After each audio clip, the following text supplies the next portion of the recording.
Psychological disturbances ఏవేవి ఉంటున్నాయి అని చూసుకుంటే ఈ ఆధునిక కాలంలో మరీ ముఖ్యంగా పారిశ్రామిక విప్లవం తర్వాత మిషన్ ఎక్కువ వచ్చేసేసి మనుషుల్లోకి శాస్త్ర సాంకేతికత ఎక్కువ వచ్చే ఫస్ట్ మెషినరీ వచ్చింది, యంత్రాలు వచ్చాయి.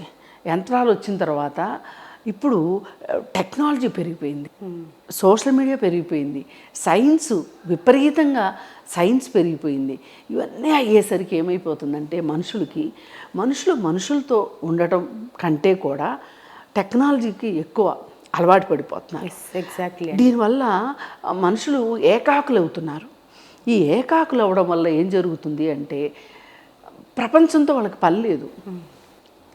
ఇంతకుముందు ఏంటంటే సమస్య ఉంది నాకు అంటే నాకు ఒక్కదానికే కాదు ఈ సమస్య, చాలామందికి సమస్య ఉంది, అందులో నేను ఒకదాన్ని అనుకునేవాళ్ళు. ఇప్పుడేమనుకుంటున్నారు, మొత్తం సమస్యలో నేనే ఉన్నాను అనుకుంటున్నారు. సమస్యల్లో నేను ఉండటం వేరు, నేనే సమస్య అవ్వడం వేరు. ఇలా రకరకాల పరిస్థితులు వచ్చేసరికి మనుషులు ఉక్కిరిబిక్కిరి అవుతున్నారు. వీళ్ళకి చెప్పుకుందామంటే స్నేహితులు లేరు, సరైన స్నేహితులు, అర్థం చేసుకునేవాళ్ళు.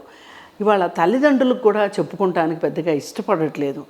భాగస్వాములతో కూడా సరైన స్నేహ సంబంధాలు అటు భర్తలకి లేదు, ఇటు భార్యలకి లేదు.